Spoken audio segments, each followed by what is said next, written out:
Hello, my name is Jana Goritz O'Brien. I use she, her pronouns. I'm an adolescent medicine physician, and today we're going to be talking about time alone and the psychosocial interview.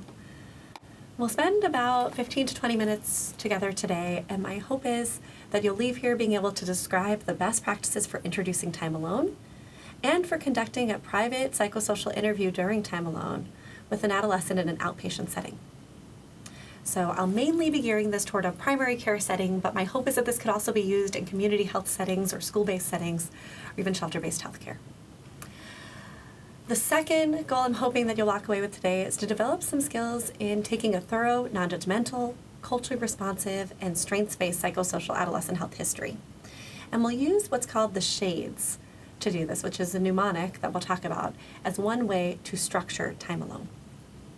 For those who are interested in learning more, we actually have a program called the Youth Chat program, which you may have heard of as part of this webinar series, which is a program where we work directly with adolescents and young adults, and we work with them to develop characters that healthcare professionals and future healthcare professionals can interview and practice these skills with. So join us for more about the Youth Chat program, and you can learn more on our website here. In terms of a roadmap about how I'm going to be structuring today, I'm going to start with a very brief overview of why to do time alone and how to introduce time alone in a primary care setting and why that's important. Time alone is recommended for all adolescent visits starting at around age 11 or 12 and consistently for all adolescents and teenagers that are coming into primary care practices. These should be embedded as part of well child care, but many argue that that time alone or visit time alone directly with a healthcare provider should occur in any adolescent health visit. The second thing we'll talk about today, other than the why and how of time alone, is we'll talk about how to start off time alone and how to introduce it with parents. So if you're working in a primary care setting, many adolescents might come to their visit with a parent or guardian. We'll talk about how to introduce time alone there. And then once the parent or guardian has left the room, we'll talk about how to provide what's called a confidentiality assurance to really provide that reassurance to that young person about what will occur during time alone and what the limits are of privacy that occur in that space, which is really important to communicate transparently. Then finally, I'll talk through some of the elements of a psychosocial interview as one way to structure a psychosocial interview called the SHADESS. Before we dive into all of this content, I want us to take a moment together and just reflect on what an ideal healthcare encounter might look like for an adolescent or a young adult coming into a primary care practice. Sometimes when I ask residents or trainees or even other practicing physicians in primary care settings to describe adolescents that they work with, they often describe them as apprehensive or nervous or reticent when they come into healthcare settings. And that makes sense. I mean, healthcare settings are scary places, they're new places, they're places where they're navigating power dynamics like doctor-patient relationships and also adult to adolescent. And many adolescents have experiences within themselves, like their own personal experiences or experiences within their families that might have led them to mistrust the healthcare system or other large institutions for one reason or another. And these intergenerational and often personal experiences can lead to some rightful mistrust. So I want us to reflect together today on what we want adolescents who might come in with a sense of apprehension or mistrust to walk away with or to walk away feeling when they come away from our clinical encounters in primary care settings.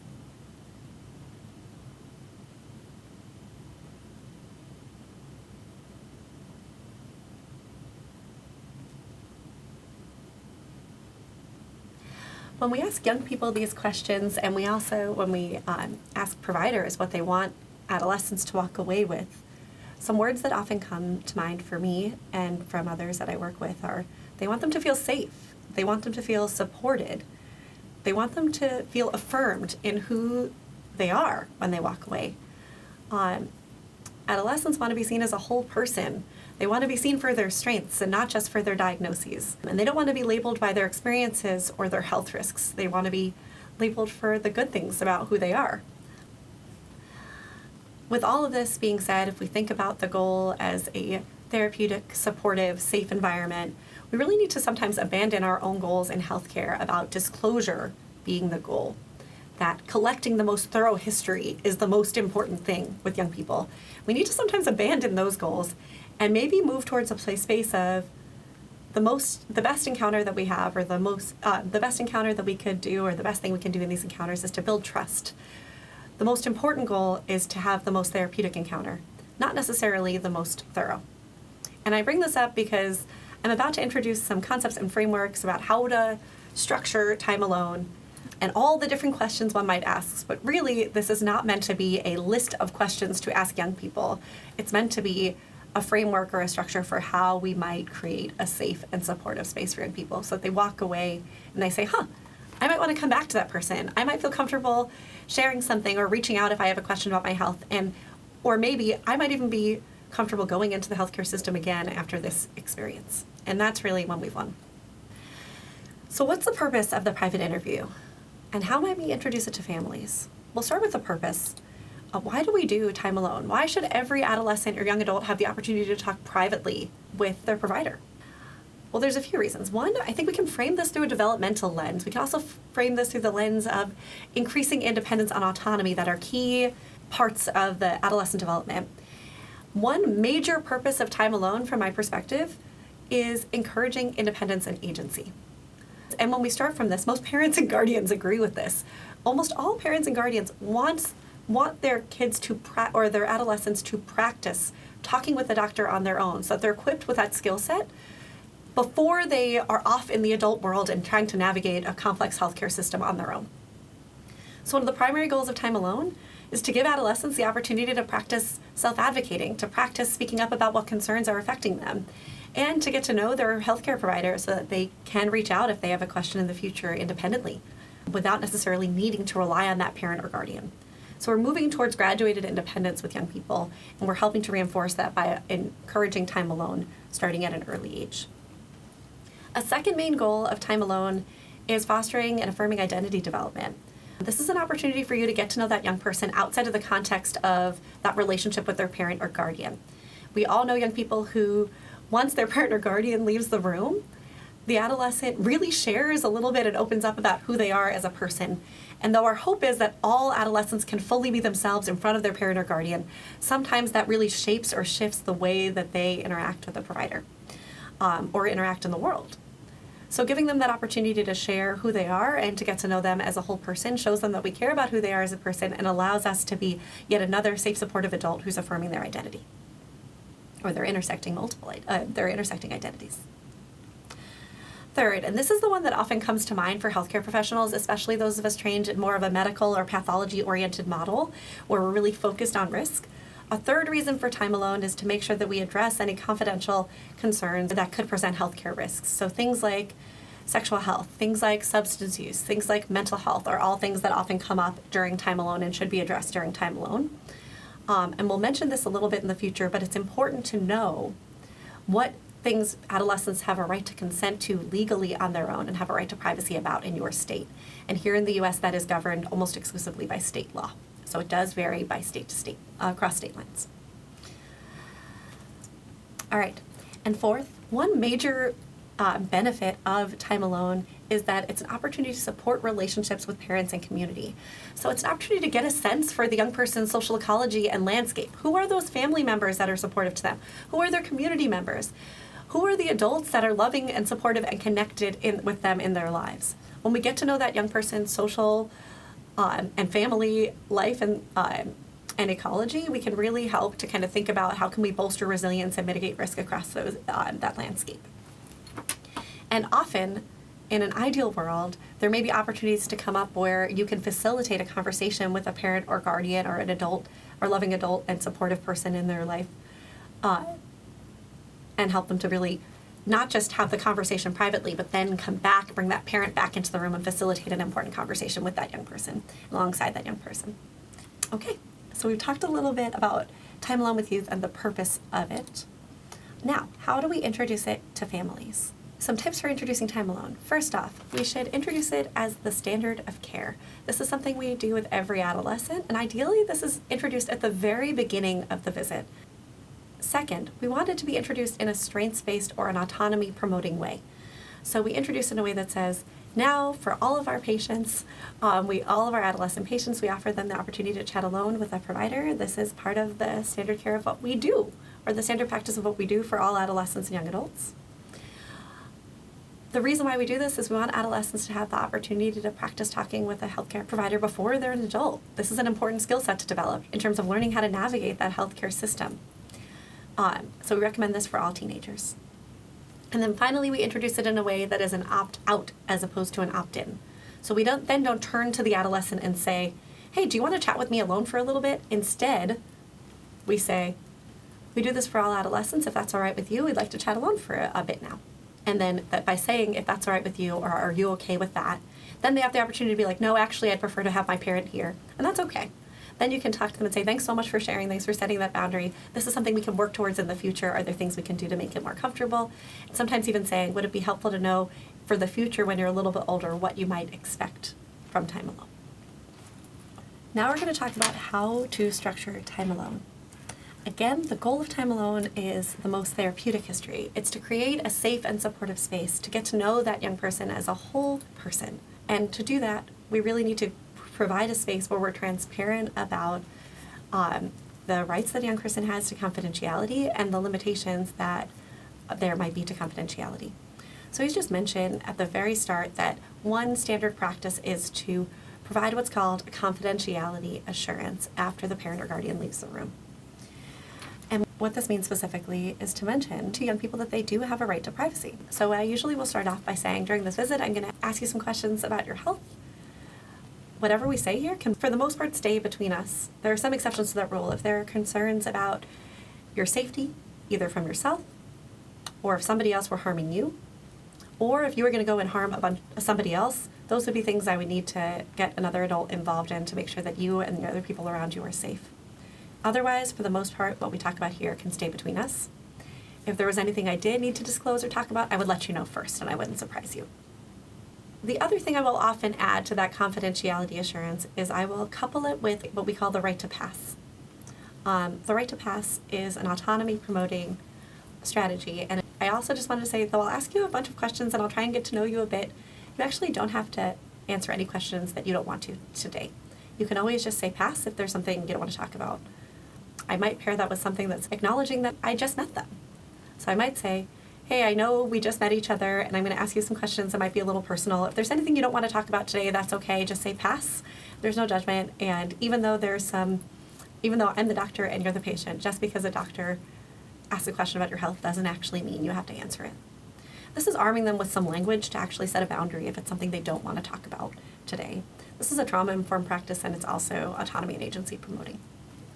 So it's important to provide this confidentiality assurance first, so then they know that you're going to respect their right to privacy. After the confidentiality assurance, before diving into a structured psychosocial assessment like the heads or the shades, I will often start with an open-ended question that's something like, with all of that being said, is there anything that you really want to talk about today? And I'll pause and actually count to 3 with Mississippi's to give them some space and time to answer. When we think about what true youth-friendly healthcare looks like, it means meeting their needs. And many young people have questions about their health, about their bodies, about their mental health, about their physical health, about puberty, that they want to bring up when given the space and time. We really want to prioritize the questions that they have and that they bring to the table. And if they have none, that's okay too. Let them know they can ask questions along the way if they have any. All right. Now we'll move into talking a little bit about how psychosocial assessments are structured. And really, when we think about psychosocial assessments, many of you may have heard of the HEADS, which starts with home, education, activities, drugs, depression, sexuality, and safety. And what's really come out over the last decade, actually a little bit more than that now, is an alternative to the HEADS called the SHADESS, which is a strengths-based psychosocial assessment. So we're really starting to think as healthcare professionals who work with young people, how do we really center the strengths of young people before diving into the risks that young people may face as it relates to their health? So I'll ask you to pause for a little bit and reflect on this. What kinds of questions do you think are most important to ask privately? And what approaches have you heard to guide conversations during time alone? What do you use in your current practice? And we'll pause for some thinking time.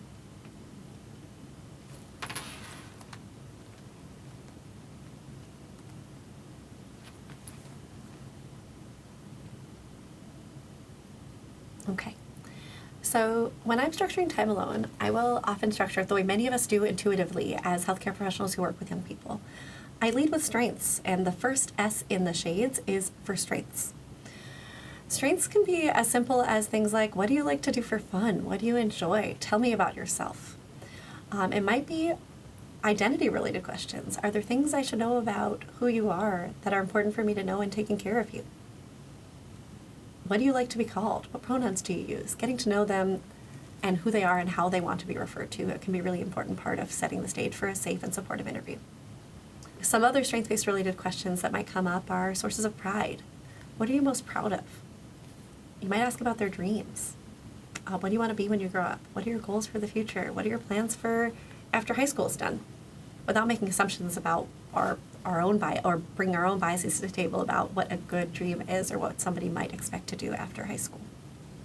You might ask them to describe themselves, or if it's hard for them to describe themselves, you might say something like, how would your friends describe you if they were here? What would they say they love about you?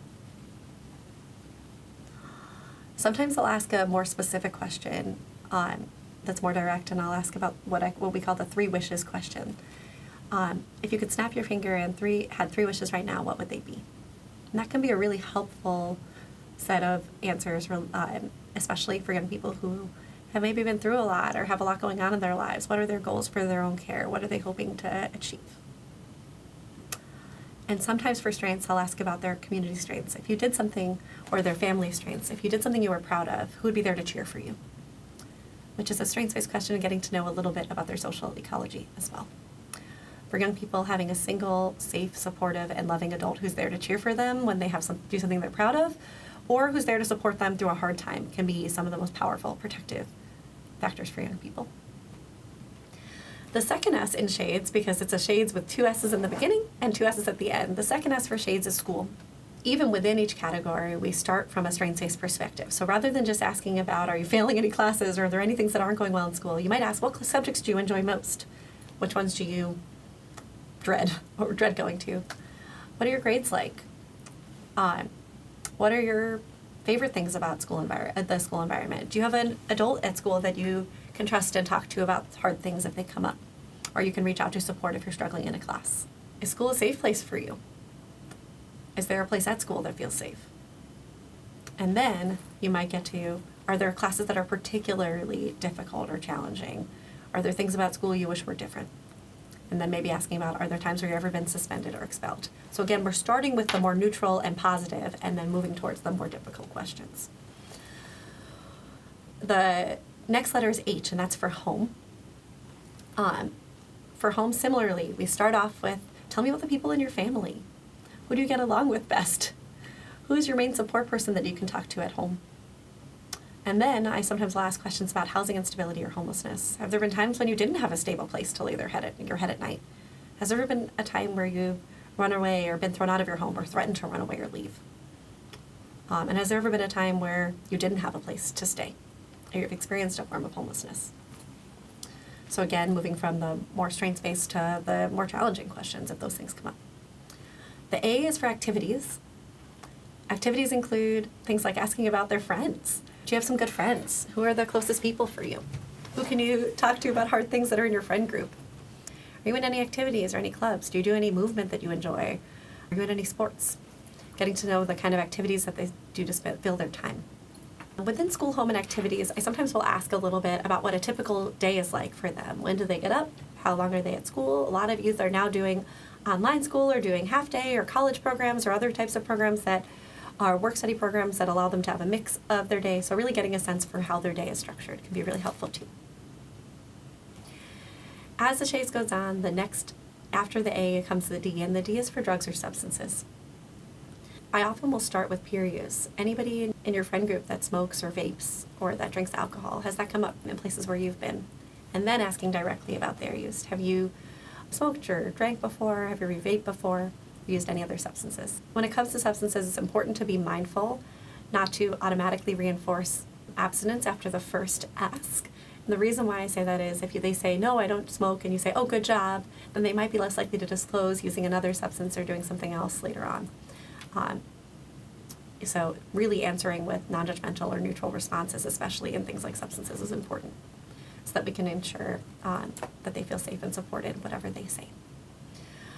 Also, with respect to substances, I really encourage you to use an existing validated substance use screener. Something like the Craft+N as a written screener can really help kind of lay the foundation for this too, because they would have already asked about, you might have already asked about substances on a written form, and then it might be a starting point for the conversation. For substances in particular, one easy way to transition from activities or friend groups to substances is by asking, after you've asked about friends, what do you all like to do together for fun? Does anyone in your, and then asking the questions about, does anyone in your friend group use nicotine, alcohol, weed, or vape? And then you can go on from there. So it's a nice transition point. The next E stands for emotions, and I also put eating with that E, as they can often go together. With emotions, again, we're spanning in the shades. One of the benefits of the shades is that it's screening for a broader range of emotional health and distress. It's not just starting with depression or starting with suicidality. So even open-ended questions like, how would you describe your mood? Are there times when you feel really stressed? What stresses you out? What gets you angry? What gets you sad? You can also use validated screeners like the PHQ-9 and the G87 to screen for depression and anxiety, and those can be great starting points for discussion as well within emotions. With respect to eating, I do ask directly about how they feel about the way they look. Are there anything that they would change about their body? And are they doing anything to change their body right now? Have they ever tried diets before? And I might ask directly about disordered eating within this category too, especially if I see a deviation in growth on their growth curve when we walk in. For the first of the final S's, the S stands for sexuality. This is where we lump questions about gender, sexuality, sexual identity. It's also where I lump questions about relationships, which are often forgotten about because we jump directly into conversations about sex and sexual health. But asking about relationships, are those healthy? How would you describe your relationship? And if they do state that they're in a relationship or a situationship or anything, or they're talking to somebody, say, how would you describe it? Do you feel safe in that relationship? Are they treating you with the respect you deserve?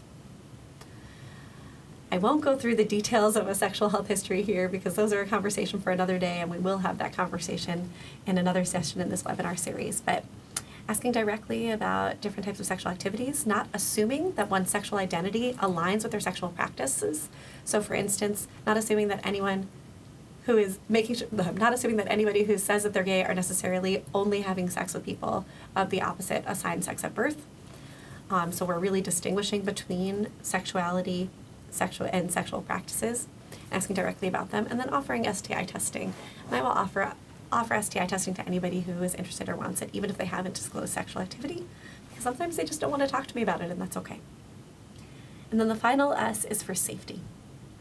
And this can include things like, where do they feel safest, but also include things like, do they wear a seatbelt, texting and driving, exposure to violence in their communities, involvement in fights, and bullying at school, and feeling safe in the school environment, and bias-based bullying.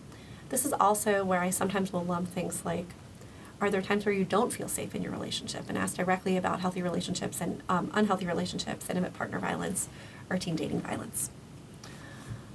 And this is also where we put questions about abuse or exploitation. So again, you can see that across the shades, strengths, school, home, activities, drugs or substances, emotions, eating, sexuality, and safety, we go from the more neutral and strengths-based topics to the potentially more difficult and safety-oriented topics. And within each category, we start from the more strengths-based and neutral and then move towards more risk. And again, I'm giving lots of options for questions here. Please see the Shades chapter that I mentioned earlier by Dr. Kenneth Ginsberg from his Reaching Teens series, and please see that for more information. That is where the Shades lives and breathes and comes from, and there's a lot of great training and material on there too if you're looking to think more about how you might structure a psychosocial interview. And there are some sample interviews in that chapter as well. We very much value your feedback about this presentation series, so we'd really like you to take a moment to just complete our short survey. You can access it by using the QR code there on your screen, and there's also a link for you to access the survey that way. About the Center for Healthy Youth Development, so our center was formerly known as the Healthy Youth Development Prevention Research Center until 2024 when we rebranded following the conclusion of CDC funding.